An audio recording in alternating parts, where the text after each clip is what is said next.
Ya, sebelum saya ke Mas Justinus untuk bertanya mengenai ini bagaimana dengan daya beli masyarakat yang turun dengan kenaikan PPN, kita lihat terlebih dahulu ini suara-suara pengusaha yang sebenarnya ingin bahwa PPN ini ditunda kenaikannya. Kita simak informasi berikut ini. Nah, ini kalau saya hadirkan kepada Anda, ini capturean-capturean dari pemberitaan-pemberitaan di online atau media online, pemirsa, ini keinginan untuk PPN 11% ini diundur, mengingat memang momentumnya dirasa kurang tepat, pemirsa. Bahkan pengusaha mal ini minta tarif PPN ini ditunda lah naik menjadi 11% karena begitu berdampak. Bahkan ini ada juga headline bahwa pengusaha minta tunda tarif PPN di awal April 2022. Ya, tapi bagaimana ya, terjadi juga pemirsa.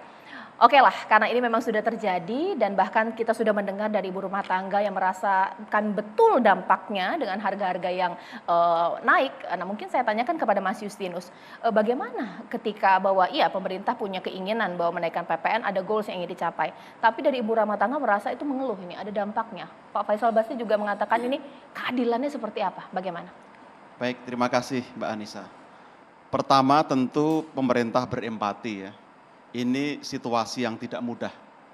Domestik global kita menghadapi tantangan yang tidak mudah dan kita bersyukur kita dapat terus berkolaborasi bergotong royong. Nah, terkait PPN, kami dapat menyampaikan memang ini amanat undang-undang. Undang-Undang 7 2021 yang kami rumuskan bersama dengan DPR, didukung dengan luar biasa, mendengarkan masukan para pelaku usaha dan tujuannya baik. Betul tadi Bang Faisal, tidak pernah terpikirkan akan ada perang, lalu harga-harga melonjak. Tapi di sisi lain kita juga ingin reformasi fiskal dapat terus berjalan, seraya mempertahankan dukungan untuk kelompok masyarakat yang paling membutuhkan. Ini yang menjadi pemikiran pemerintah. Maka kemarin kita memutuskan, karena kalau kita tunda, pertama kita harus mengeluarkan Perpu. Ini juga tidak mudah dan juga secara kredibilitas akan mempengaruhi kebijakan yang sudah dirumuskan dengan baik, dengan matang, lalu ada Perpu. Lalu penundaan kebijakan pajak, kita punya presiden Mbak Anissa. Kalau ditunda, itu kemungkinan besar tidak mudah diberlakukan lagi. Dulu ada peraturan Menteri Keuangan 210 mengatur pajak digital. Begitu dinyatakan ditunda, sulit sampai saat ini kita menerapkan lagi. Maka kita berpikir, kita lanjut saja dengan skenario moderat, dengan memperkuat atau menebalkan bantuan sosial untuk masyarakat. Jadi PPN ini nanti Pak Roy bisa mengelaborasi juga, kemarin sudah keluar 14 peraturan Menteri Keuangan. Betul ada penyesuaian dari 10 ke 11%. Tetapi untuk barang kebutuhan pokok, jasa kesehatan, jasa pendidikan, tetap tidak dikenai PPN, itu yang basic. Lalu yang kedua, kita perkenalkan PPN final untuk beberapa produk, misalnya barang hasil pertanian tertentu, itu hanya 1,1%. Lalu terkait dengan mobil bekas, penyerahan, kemarin juga keluar aturannya 1,1%. Ya. Jadi tidak 11%, tapi 1,1%. Dan beberapa penyerahan lain, termasuk membangun sendiri, itu juga 2,2%. Ini artinya apa? Untuk memperkuat dukungan pada masyarakat. Selain itu, dalam formulasi undang-undang HPP ini, UMKM, Mbak Anissa, itu diberi penghasilan tidak kena pajak. Dulu tidak ada, sekarang dikasih 500 juta setahun. UMKM yang omsetnya belum melebihi 500 juta setahun, tidak membayar pajak. Ini dulu tidak ada. Pegawai atau karyawan yang kena tarif pajak 5% itu, kalau dulu hanya sampai 50 juta, sekarang sampai 60 juta. Artinya take home pay dia akan meningkat. Lalu pemerintah memutuskan penebalan bansos untuk menjaga daya beli masyarakat menengah bawah. Ditambah 300.000 untuk 3 bulan yang dibayarkan di bulan April. Lalu ada BLT nelayan, ada dukungan juga untuk warung dan sebagainya, termasuk untuk karyawan. Yang gajinya tidak melebihi 3,5 juta per bulan, itu mendapat BLT 1 juta. Ini juga dukungan yang konkret untuk menjaga. Tentu kita berharap di tengah kenaikan harga-harga bisa kita manage dengan baik. Pemerintah tidak pertama-tama ingin mengambil penerimaannya. Tapi lagi-lagi kita ingin perbaiki sistem perpajakan kita. Maka tadi semua fasilitas yang ada dipertahankan. tidak ada yang diubah. Jadi semua tidak terganggu, yang dikonsumsi masyarakat bawah, menengah bawah itu dibebaskan, sedangkan beberapa sektor diberi fasilitas PPN final yang tarifnya hanya 1,1 sampai dengan 2,2%. Oke, dari pengusaha mungkin Bang Roy, kalau sebelumnya diputus bahwa ada kenaikan PPN, pengusaha inginnya ditunda, ya tapi terjadi lagi, terjadi sudah gitu ya. Dengan apa yang dikatakan Bang Justinus bahwa ada PPN final, ada memang yang tidak kena kenaikan PPN, sebenarnya bisakah mengatakan bahwa oke dengan kondisi seperti ini pengusaha setuju, atau jangan-jangan masih ada mengganjal dari pengusaha atau bagaimana? Ya, terima kasih Pak Ansyah. Ya, kalau kami pelaku usaha kan sederhana melihatnya. Kalau masih bisa dagang, masih bisa usaha besok itu udah bagus. Jadi kita memang usaha ini harus berkelanjutan dan konsisten. Nah, jadi kaitan dengan PPN, kami memang pada prinsipnya kami mendukung. Apalagi ini sudah ditetapkan oleh wakil rakyat, sudah diratifikasi, sudah ditandatangani pemerintah dan sudah dijalankan. Tapi kami memberi catatan. Nah, catatan ini sebagai bagian kalau tadi Pak Justinus katakan bahwa pemerintah sekarang semangatnya reformasi perpajakan. Apa artinya reformasi? Berarti ada pembaharuan. Bukan mundur tapi harus maju. Nah, reformasi perpajakan apa yang kami lihat atau beri catatan? Yang pertama adalah kalau kami di sektor hilir atau sektor yang langsung berhubungan dengan transaksi masyarakat untuk mengkontribusi konsumsi rumah tangga tadi Pak Faisal katakan, kita 55% itu adalah konsumsi rumah tangga, pembentuk PDB kita. Yang pertama kita memberi catatan adalah memang bahwa betul dan perlu dipastikan yang kebutuhan pokok itu, bahwa tidak terkena PPN. Karena dalam undang-undang yang sebelumnya, yang diperbarui dengan Undang-Undang Nomor 7 APP 2021, sekarang menjadi objek pajak. Nah, sebelumnya dikecualikan, sekarang objek pajak, tapi belum dikenakan PPN, tidak dikenakan PPN, tapi sudah menjadi objek pajak dalam Undang-Undang HPP. Kemudian PMK yang 14 Juklak dan Juknis yang kemarin sudah dikeluarkan belum mendefinisikan itu secara detail. Misalnya minyak goreng, itu masih ada PPN. Padahal itu sudah masuk kebutuhan pokok dan sekaligus saja direformasi lah perpajakannya. Seperti itu. Gula konsumsi di flyer memang betul tidak, tapi pada prakteknya masih. Nah, jadi ini yang berkaitan dengan kebutuhan pokok rakyat, karena kalau kami bagi Peritel melihatnya ini adalah traffic puller untuk masyarakat berbelanja. Ya, mereka mencari kebutuhan pokok, kemudian berbelanja yang lain-lainnya, yang nanti berkontribusi bagi transaksi dan konsumsi. Yang pertama itu. Yang kedua adalah kami memberi catatan bahwa perlunya level at the same playing field. Sekaligus saja reformasi publik perpajakan. PMK 210 tadi disebutkan mencabut kewajiban platform marketplace untuk memberi laporan terhadap para pedagang yang ada di marketplace-nya itu. Karena kita tahu di marketplace belum tentu semuanya punya PKP, kewajiban untuk laporan PPN dan lain sebagainya.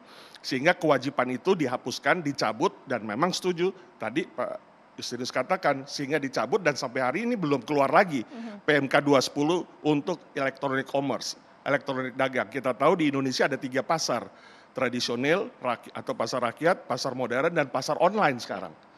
Nanti mungkin ada pasar metaverse dan lain sebagainya lagi. Nah itu gimana tuh? Yeah. Tapi ini level at the same playing field. Ya, kami semuanya dari distributor dapatnya HPP, tapi kita harus memungut pajak PPN yang dibayar oleh konsumen. Nah bagaimana yang marketplace? Nah seperti itu. Jadi belum level same playing field. Nah inilah sekaligus direformasi. Nah yang ketiga bantalan memang setuju. Contohnya seperti Migor sekarang yang 22,5 juta rakyat mendapatkan 300.000 yang per bulan 100.000 untuk membeli minyak goreng. Ya kiranya ini juga menjadi perhatian karena memang alokasi daripada kenaikan ini tadi dikatakan Pak Faisal 10% loh ini dari 10% sebelumnya. Artinya apa? Ya pasti ada kontribusi ke inflasi. Walaupun setiap kita tahu inflasinya rata-rata mungkin nggak akan lebih dari 3% lah, 3 plus 3,2%. Tapi itu tetap akan ada inflasi. Nah ini inflasi tentunya berkaitan dengan daya beli. Nah jadi ini kiranya bantalan itu tetap konsisten dan punya program jelas, roadmap yang jelas. Tidak hanya dibantu dari PEN, karena PEN ini bisa pindah-pindah nih alokasinya nih, kami lihat nih. Pemindahan alokasi buat refocusing, rebudgeting kemana-mana.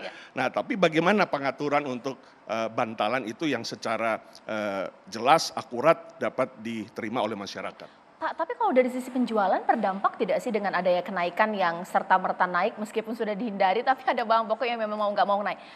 Akan apa sudah terjadi penurunan daya beli, masyarakat mungkin lebih keep money-nya untuk tidak membelanjakan uangnya karena harganya sudah mahal seperti itu atau naik atau bagaimana? Ya pasti nggak akan langsung terlihat ya, ini kan baru 2 minggu ya, lebih kurang dari tanggal 1. Yang pasti di sektor yang sangat terasa adalah yang marginal. Ya, karena mereka kan tentu dalam kondisi belum pemulihan ekonomi saat ini, masih ada pandemik yang kita tanggulangi bersama. Ya, ini marginal ini kan kita mengerti, suffer juga dengan sekarang kondisi yang sudah 2 tahun pandemik ini. Nah, ini pasti akan ada pengereman belanja ya, hanya untuk kebutuhan pokok itu yang penting.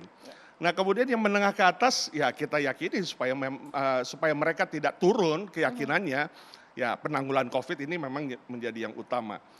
Tapi ada kecenderungan terjadinya yang namanya pembelian yang tertahan atau restraint mode di masyarakat, itu dapat saja terjadi. Oke, mungkin saya ke DPR terlebih dahulu sebagai wakil rakyat kita ini Bang KS, Bang Kamru Samad, ini kan sudah dengar ya dari pengusaha seperti apa suaranya, dari ibu rumah tangga. Mengingat mengenai PPN ini kan memang sudah alot ya, sempat tidak banyak yang ingin tidak naik di tahun ini, tapi terjadi juga. Sebenarnya dari sisi DPR ini apa sih alasannya DPR kemudian meloloskan untuk menaikkan di saat bulan Ramadan? Jadi Mbak Nisa memang kita juga merasakan bahwa ada situasi yang unpredictable saat kita membahas undang-undang HPP tahun lalu yang kita putus di kuartal terakhir ya 2012. Utamanya menyangkut eskalasi global yang kemudian mempengaruhi beberapa harga komoditas dunia. Nah, tentu itu akan berdampak dalam pasar dalam negeri kita. Nah, kalau kita lihat sebetulnya DPR sangat memikirkan tentang hal ini. Waktu pemerintah mengusulkan rancangan RUU HPP ini itu berada pada usulan 12% waktu itu. Kemudian kita berdiskusi karena sudah mendapatkan masukan dari banyak stakeholder kita, pengamat, para pakar dan juga pelaku usaha. Akhirnya disepakati dalam 2 termin. Kenaikannya 1%, 11% diberlakukan 4 bulan kemudian, yaitu 1 April. Kemudian 12% diberlakukan paling lambat 1 Januari 2025. Jadi itulah bagian daripada upaya DPR dengan melihat perkembangan pemulihan ekonomi nasional. Jadi cukup ada ruang yang cukup lebar. Kemudian kenapa kita bisa optimis di 1 April jika itu diberlakukan? Karena di 2 tahun terakhir ini Mbak Nisa kita memberikan banyak kebijakan stimulus terhadap dunia usaha. Dorongan mulai dari penjaminan untuk korporasi, untuk UMKM melalui beberapa PMK yang diterbitkan dan juga relaksasi restru terhadap dunia usaha melalui industri keuangan dan perbankan kita, sehingga kita optimis setelah kita mendorong kebijakan terhadap dunia usaha, ini 2022 bisa lebih baik yang Bang Faisal sebut tadi 2, sekian, harapan kita bisa mencapai 4,8 atau bahkan optimisnya 5,2 tahun ini. Nah, dari semangat itulah yang kita bawa sehingga undang-undang HPP itu kita ketok. Nah, di dalam pasal 7 itu tadi poin itu dijelaskan. Tetapi kita memberikan bantalan sebetulnya di ayat 1, di ayat 3 di pasal 7 Pak Yus bisa dicek lagi nanti bahwa pemerintah boleh menaikkan atau menurunkan dengan batas minimal 5%. Kemudian batas maksimal 20%. Kemudian di ayat 4-nya dijelaskan penurunannya boleh melalui mekanisme peraturan pemerintah yang kemudian dikonsultasikan dengan DPR. Jadi tidak harus perpu sebetulnya. Nah, tapi kami optimis karena angka-angka di kuartal pertama yang disampaikan baik Bank Indonesia, Menteri Keuangan, OJK di Komisi 11 itu kita optimis bahwa kita on the right track. Karena itu semangat kita untuk membangun fundamental sistem perpajakan nasional kita sebaiknya kita teruskan. Dan saya melihat kebijakan pemerintah memberikan bantalan ya, mungkin perlu ada perluasan dari 22 juta penerima BLT Migor, mungkin bisa perluasan sampai 40 juta misalnya, karena kalau lihat refokusin, realokasi juga masih ada space seharusnya kalau itu memang diperlukan. Nah, Yang terpenting bagi kita ke depan sebetulnya adalah bagaimana kita bisa menjaga daya beli ini dengan mempercepat realisasi APBN di beberapa sektor.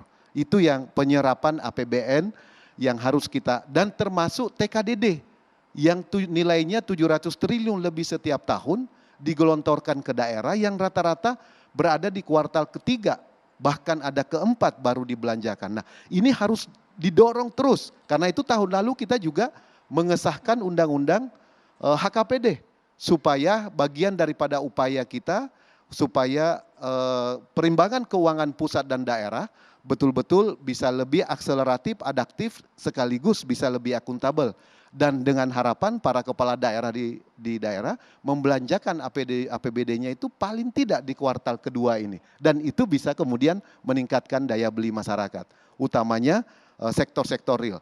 Dan PPN untuk sembako, pendidikan, sosial, kemudian kesehatan itu tidak dikenakan sekarang ini. Jadi itu yang kita harus jaga juga. DPR akan terus mengawasi jangan sampai masyarakat terdampak akibat ulah oknum-oknum pelaku usaha kita di lapangan. Begitu Mbak Jaja. Berbicara mengenai kenaikan tarif PPN atau kenaikan pajak, ini pasti tidak melulu kita berbicara mengenai reformasi perpajakan. Karena nanti sesaat lagi saya mau tanya kepada Mas Justinus, ini ada beberapa pihak yang juga beranggapan bahwa ini merupakan salah satu langkah pemerintah untuk mengatasi utang yang terus naik. Nah, apakah mungkin ibu rumah tangga atau masyarakat setuju dengan kebijakan seperti ini? Sesaat lagi di Indonesia Business Forum.